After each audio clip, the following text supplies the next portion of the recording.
નમસ્તે મિત્રો, સ્પીક બિંદાસમાં આપ સૌનું ખૂબ ખૂબ સ્વાગત છે. જ્યારે ભારતની વાત આવે અને ભારતના શાસ્ત્રોની વાત આવે તેમાં ભગવદ્ ગીતાનું નામ એક અનેરું જ છે. તો ભગવદ્ ગીતાના રહસ્યો એટલા બધા છે કે ભાઈ ઘણા વર્ષોથી તેના ઉપર કેટલી ટીકાઓ છે, વ્યાખ્યાઓ છે થતી રહી છે અને આપણે તેની સમજણ મેળવતા રહ્યા છીએ. તો આજે આપણે ખાસ એક એવા મહેમાનને મળવાના છીએ કે જેમની પાસેથી આપણે ભગવદ્ ગીતાનું રહસ્ય જે છે તે આપણે અલગ અલગ પ્રશ્નો દ્વારા તેમની પાસેથી જાણશું અને સમજશું. તો ચાલો આપણે આજના ઇન્ટરવ્યૂની શરૂઆત કરીએ અને છેલ્લે સુધી આ વિડીયોમાં જોડાઈ રહેજો. તમને ભગવદ્ ગીતાની આજ સુધી ન સાંભળેલી, ન જાણેલી વાતો જાણવા મળવાની છે. વચ્ચે આચાર્યજી આપે ઉલ્લેખ કર્યો પ્રકૃતિનો 2 થી 3 વખત આવ્યો, તો હવે થોડુંક એ સમજવું છે કે પુરુષ અને પ્રકૃતિ આ ખૂબ બોલાય છે, એટલે પુરુષ અને પ્રકૃતિ છે શું, બંનેના કાર્યો શું છે અને પુરુષ એ જ પરમાત્મા છે, એના વિશે થોડું તમારી પાસેથી સમજવું છે. ઓકે, હવે વાત એ છે કે પહેલાં તો આ વાતની જાણ હોવી આવશ્યક છે. કે પુરુષ અને પ્રકૃતિ આ જે શબ્દો છે એ સાંખ્ય શાસ્ત્રના બંને શબ્દો છે. સમજો તમે કે વપરાય છે સામાન્ય ભાષામાં, બધા લોકો પુરુષ પ્રકૃતિ એવી વાત કરે છે, પણ પુરુષ અને પ્રકૃતિ જે શબ્દો છે એ સાંખ્યના શબ્દો છે. અને સાંખ્ય જ્યારે પુરુષની વાત કરે છે ત્યારે એ જીવની વાત કરે છે અને એ આત્માની વાત કરતા નથી સાંખ્યની અંદર. અને ભગવાન શ્રી કૃષ્ણ પણ સાંખ્યથી ખૂબ પ્રભાવિત છે. આપણે જોયું કે ભગવાન શ્રી કૃષ્ણે ગીતાની શરૂઆત જ સાંખ્યથી કરી છે. ભગવાનનું ઉવાચ જ્યાં આવ્યું છે, પહેલા અધ્યાયમાં પરોક્ષ રીતે ભગવાન આવું બોલ્યા એમ વ્યાસ ભગવાન કહી દે છે, પણ ભગવાનનું ઉવાચ આવતું નથી પહેલા અધ્યાયમાં. પણ બીજા અધ્યાયમાં ભગવાનનું ઉવાચની વાત આવે છે તો એ સાંખ્યથી જ શરૂ થયેલું છે. ને આપણી પાસે 2 નિષ્ઠાઓ રહેલી છે, દ્વિવિધા નિષ્ઠા પુરા પ્રોક્તામયા નથ, જ્ઞાન યોગેન સાંખ્ય નામ, કર્મયોગેન યોગી નામ. તો આ 2 એસિડ્યુટી જેને આપણે કહેવાય, અથવા તો નિષ્ઠાઓ કહેવાય, અથવા તો એને યોગ કહેવાય, કે 2 રસ્તેથી પરમાત્મા સાથે એકાકાર થવાનું એ જે છે એ. તો એ સાંખ્યની અંદર જીવને જ્યારે ઉલ્લેખ કરવાની વાત આવે છે ત્યારે સાંખ્યો એમના માટે પુરુષ શબ્દ વાપરે છે. તમને એની લિટમસ ટેસ્ટ જોતી હોય કે આ જે કહેવામાં આવે છે એ ખરેખર આ યથાર્થ છે કે કેમ, તો તમારે 13મા અધ્યાયમાં તમે જાશો તો તમને મને લાગે છે કે 17મો 18મો કેવો શ્લોક છે ગીતાનો 13મા અધ્યાયનો, કે પુરુષ પ્રકૃતિ સ્થોહિ ભૂંકતે પ્રકૃતિ જાન ગુણાન કારણાન ગુણ સંગો અસ્ય સદસદયોની જન્મસુ ઉપદ્રષ્ટા અનુમંતા ચ ભર્તા ભોક્તા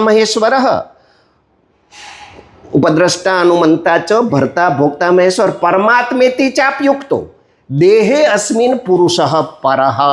તો ભગવાન બંનેની અંદર પુરુષ શબ્દ વાપરે છે અને શું કહે છે કે જો મનુષ્ય એટલે કે જીવ, પુરુષ એટલે જીવ, જે જીવ જે છે એ પ્રકૃતિને આધીન રહે છે. પ્રકૃતિને આધીન રહે છે એટલે કે ગુણોને આધીન રહે છે.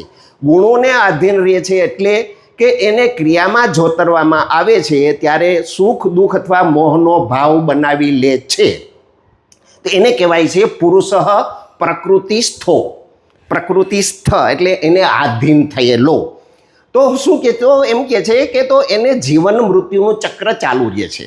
પુરુષ પ્રકૃતિસ્થોહિ ભૂંકતે પ્રકૃતિ જાન ગુણાન અને કારણાન ગુણ સંગો અસ્ય. અને આ જે ગુણોને આધીન થયો એટલે કે એને સુખ દુઃખ અથવા મોહનો ભાવ કર્યો, એમ કહે છે કે કારણાન ગુણ સંગો અસ્ય સદ અસદ યોની જન્મસુ.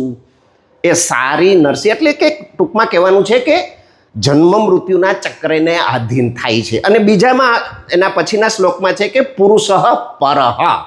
તો પુરુષ પરહ એમાં લગભગ એના ભાષાંતરોમાં અયથાર્થ ભાષાંતર થયું છે. પુરુષ પ્રકૃતિસ્થો કીધું પહેલામાં શ્લોકમાં અને બીજામાં પરહ કીધું છે. એટલે એમ કીધું છે કે જે પ્રકૃતિથી પર થાય છે. 2 વસ્તુ વાત આવે છે કે જો પ્રકૃતિને આધીન થાય છે તો જન્મ મૃત્યુને ચક્રને એના માટે ચાલુ રહે છે, અને જો એ પર થઈ જાય છે, એટલે કે ગુણોથી પર થઈ જાય છે, એટલે કે સુખ દુઃખ અને મોહનો ભાવ ક્રિયા સાથે બનાવતો નથી ને ઉદાસીન દ્રષ્ટા બની રહે છે, તો એની યાત્રા આ મુજબ પરમાત્મા બનવાની એની યાત્રા ચાલુ થઈ જાય છે. એટલે પરમાત્મા પોતે છે એનો સાક્ષાત્કાર કરવાની યાત્રા શરૂ થઈ જાય છે. તો આ જે પુરુષ, કારણ કે પ્રકૃતિને આધીન, આત્મા કોઈને આધીન થતો નથી. આત્મા તો પરમાત્મા છે, સમજી લો. જો એને આ પુરુષ શબ્દ આત્મા માટે વાપરેલો હોત પર ભગવાને, તો એને પ્રકૃતિને આધીન એમ ના કીધું હોત. આ વાત સમજવાની, સૂક્ષ્મ વાત સમજવા જેવી છે કે આમાં આપણને લિટમસ ટેસ્ટ મળે છે, કે આપણને એની સાબિતી મળે છે કે પુરુષ જે છે એ જીવ માટે વપરાય છે, નહીં કે આત્મા માટે. એની અહીંયા આપણને સાબિતી મળે છે. કારણ કે આત્મા પ્રકૃતિને આધીન પરમાત્મા છે. એ તો આત્મા ને અયમ આત્મા બ્રહ્મ, એ માંડુક્ય ઉપનિષદમાં કીધું ને. આપણા 4 મહાવાક્યોની અંદર એક મહાવાક્ય છે. અને આત્મા એ જ પરમાત્મા, એ તો સર્વ સ્વીકૃત વાત છે વેદોનો. આ તો એના ઉપર તો વેદોનો આધાર રહેલો છે બધો. એટલે પુરુષ અને પ્રકૃતિની વાત જ્યારે કરવામાં આવે છે, ત્યારે પુરુષનો તો શબ્દ આપણે સમજી લો કે એ જીવ એવો થાય છે, અને પ્રકૃતિનું થાય છે. પ્રકૃતિનો અર્થ એ છે, આમાં આપણી ઘણી વખત ભૂલ થઈ જાય છે સમજવામાં કે પ્રકૃતિ એટલે શું, પ્રકૃતિ એટલે શું. તો પ્રકૃતિ એટલે એક અદ્રશ્ય સૃષ્ટિ તમારી સામે છે, જેને તમે જોઈ શકો છો. શરીર છે એ પણ દ્રશ્ય છે, એ પણ સૃષ્ટિનો ભાગ છે. અને જેટલું પણ તમને દ્રશ્ય દેખાય છે, દ્રશ્યમ, હમણાં એક પિક્ચર પણ આવ્યું હતું દ્રશ્યમ, તો એ જેટલું પણ દ્રશ્યમ છે એ બધું સૃષ્ટિ છે.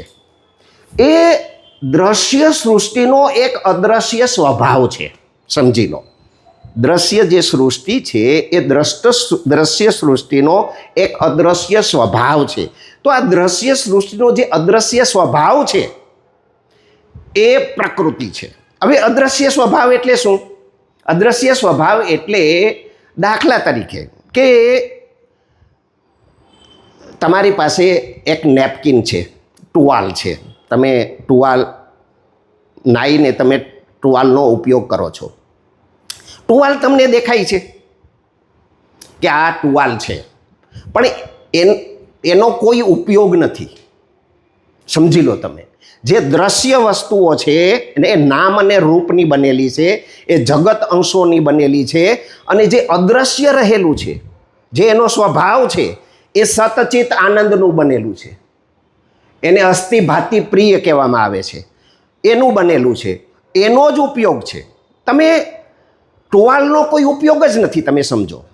ઉપયોગ કોનો છે? એનો જે અદ્રશ્ય સ્વભાવ છે. અદ્રશ્ય સ્વભાવ ટુવાલનો શું છે કે એ ભીનાશના સંપર્કમાં આવે છે તો એ ભીનાશને ચૂસી લે છે. તો ઉપયોગ એનો છે કે જે મનુષ્ય જોઈ શકતો નથી, જેનાથી મનુષ્યને સાતા મળે છે, જેનાથી મનુષ્યને શાંતિ મળે છે. દાખલા તરીકે આ રૂમની અંદર તમે આ ઇન્ટરવ્યૂ લો છો, બરાબર છે? તો તમને રૂમનો જે ઉપયોગ જે છે તમને દેખાય છે, તો 4 દિવાલો દેખાય છે.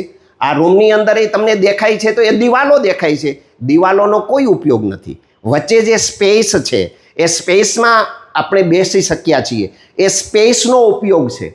તો આ જે દેખાય છે બહારથી, એ સૃષ્ટિનો ભાગ છે, એ નામ અને રૂપ અંશો છે, એનો કોઈ ઉપયોગ નથી. પણ એનો જે અદ્રશ્ય સ્વભાવ છે, જે સતચિત અને આનંદ એનો સ્વભાવ છે, એનો ઉપયોગ છે, અને એને પ્રકૃતિ કહેવાય છે.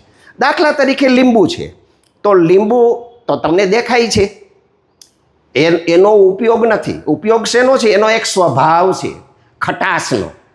તો એ ખટાશનો ઉપયોગ છે માણસને. એવી જ રીતે શેરડી છે.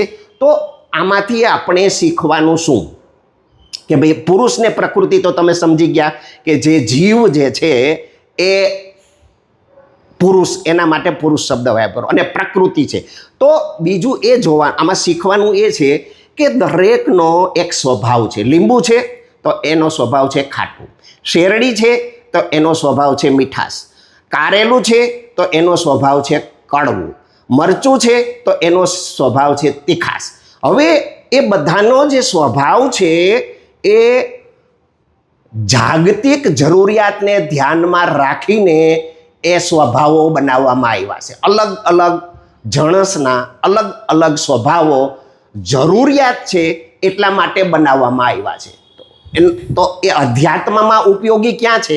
અધ્યાત્મમાં ઉપયોગી ત્યાં છે કે મનુષ્યએ કારેલા પાસેથી જો મીઠાશની અપેક્ષા રાખશે એ કોઈ દિવસ પરિપૂર્ણ થશે નહીં. એવી જ રીતે શેરડી પાસેથી તીખાશની અપેક્ષા રાખશે તો એને પરિપૂર્ણ નહીં થાય, માણસને હારવું પડશે અને દુઃખ થશે. એવી જ રીતે આ સમાજની અંદર જુદી જુદી સ્વભાવના જુદા જુદા માણસો છે એ રાખવામાં આવ્યા છે. તો એ દરેકનો સ્વભાવ આ હિટરોજીનિયસ સૃષ્ટિ છે એને અનેક પ્રકારના ટેસ્ટ અહીંયા રાખવા આવશ્યક છે. બગીચો બનાવવો હોય તો ગુલાબ એક જ રાખશો તો બગીચાની શોભા નહીં રહે. બધું જ એને બધી જ પ્રકારના ફૂલો એમાં હોવા જોઈએ. એમ આ સૃષ્ટિની અંદર પણ પ્રકૃતિએ તમામ પ્રકારના માણસો, તમામ સ્વભાવવાળા માણસો બનાવવા પડશે.